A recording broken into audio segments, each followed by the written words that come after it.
Hey, good morning, students.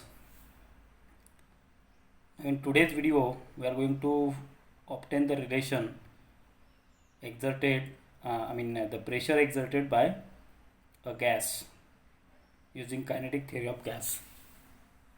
And before starting this topic, let's quickly recap the last lecture. And in the last lecture, we have studied the basic definitions of vacuum techniques, wherein we have studied what is meant by vacuum. So the vacuum is generally referred to a space with a gas at pressure below atmospheric pressure, and its density is generally considered about 2.5 into 10 to the power 19 molecules per centimeter cube. Likewise, some more definitions we have studied. Those are molecular density, mean free path, time to form the monologue, and ranges of pressure from low vacuum. Vacuum and pressure both are related physical quantities. Low vacuum, that means high pressure. So even though there is a low vacuum term, I can use a high pressure term also, right? So we have also studied this low vacuum, medium vacuum, high vacuum and ultra high vacuum, the ranges of the vacuum. And along with this, we have also studied if there is a low vacuum in the particular chamber or in the vessel, what is its effect on the mean free path and collision, that we have also studied for high vacuum and low vacuum. Along with that, we have also studied the objectives and applications of various kind of vacuum techniques. For low pressure, what are its objective and what are its applications, right? Likewise, for ultra high vacuum and medium vacuum, what are its objectives and applications, that we have studied in the last video lecture. Now let us talk about kinetic theory of gas, its postulates, and obtain the relation for pressure. So these postulates we have already studied in some earlier standards. So the very first postulate is the atoms or molecules of a gas, or one can say the particles of a gas, are in a state of continuous motion, and the velocity of these particles, atoms or molecules of a gas is a random. It has no particular direction, right? So those atoms or molecules of a gas or a particle are in a random motion in a particular chamber or in a vessel, and the average distance between the molecule is 10 times greater than or longer than its size of the particles. So the size of these molecules or particles or atom of a gas are considered about 2 angstrom, right? Now let's go for the second postulates. And because of this, most of the space in the gas is empty.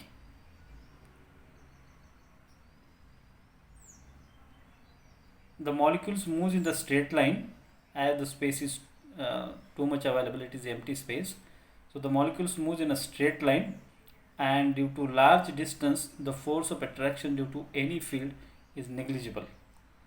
The only the only interaction between the molecule is collision, isn't it? And hence I can say the collisions are totally elastic. Volume of the gas is taken as a total volume covered by its molecules, including magnetic space between them. So now let us obtain the pressure exerted by gas molecules in a vessel or in a chamber. So the pressure of a gas on the basis of kinetic theory of gases, and we know that this is the very basic definition of a pressure. So pressure P is equal to force applied upon unit cross sectional area, and hence one can write for pressure P is equal to F upon A, where this for force, I can write this dp by dt, rate of change of momentum per unit time, where p is the momentum. And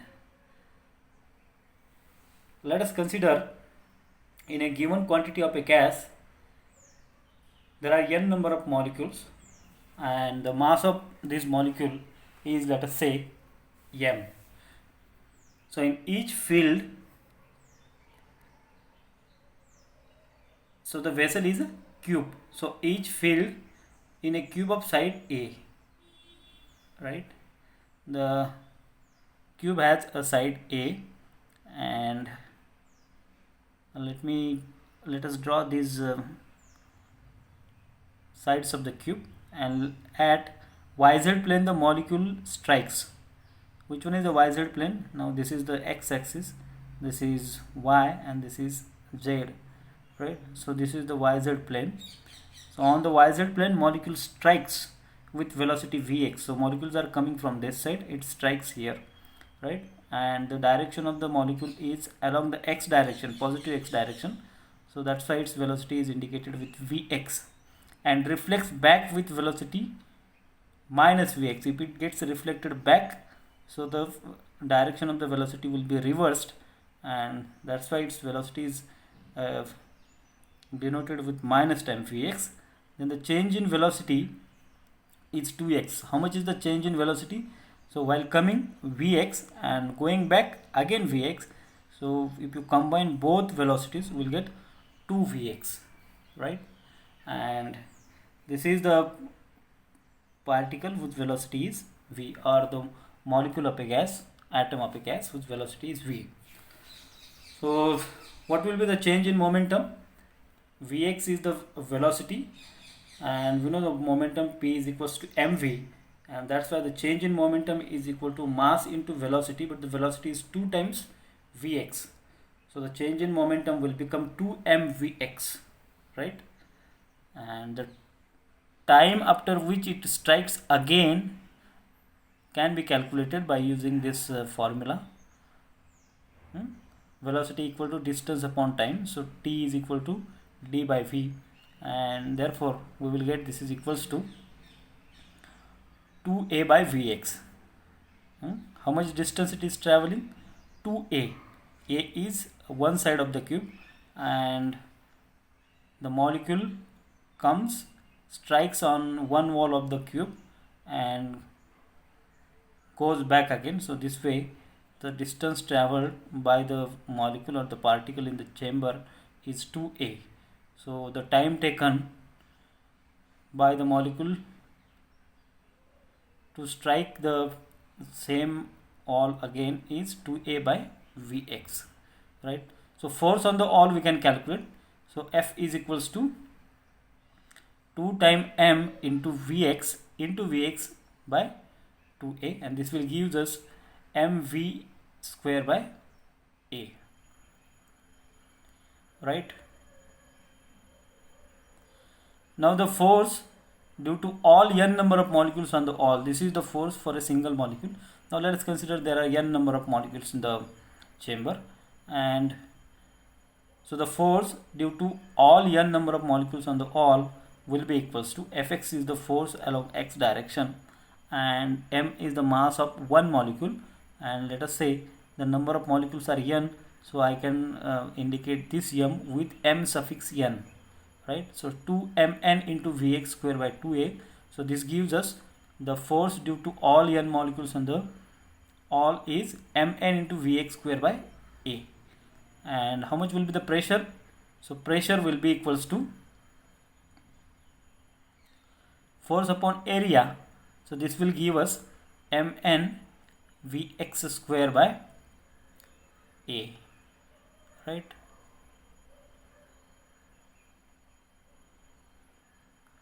According to the Pascal's law, pressure in all direction is the same, and therefore we can say px, pressure on x direction, along x direction, y direction and z direction will be same, and therefore it will be equals to mn vx square by a cube, right? So So here should be A cube. Pressure is mn Vx square by A cube. I think by mistake A cube is forgotten to, so let it be. So the pressure on all the direction is the same by Pascal's law, and therefore so Px, Py and Pz all are having its pressure same, which is mn Vx square by A cube, and therefore we can say the total pressure is equals to addition of all the pressure, which will give us mn into Vx square plus Vy square plus Vz square upon 3A cube, right? It's a addition of all the three, right? And hence, so the total pressure we will get is equals to mn. Let us indicate this Vx square plus Vy square plus Vz square with V square. So mn into V square by 3A cube. So, and as we know, there are n number of molecules in the different velocities V1, V2, V3, and therefore we'll get the pressure P is equals to mn divided by 3A square into V1 square plus V2 square plus dot dot dot Vn square by n, because there are n number of velocities in all direction. So P is equals to nmc square by 3A cube is equals to nm square by 3v, where c is the RMS velocity, right? And thus finally we'll get here pressure P is equal to rho c square by 3, where rho is a density, mass per unit volume. So this mass per unit volume will get rho, so rho c square by 3, and n is the number of molecules, so I can say rho is used for nm by v, right? So this is the relation for pressure exerted by the molecules or gas molecules, gas atoms or the particles on the walls of the vessel, right? Thank you.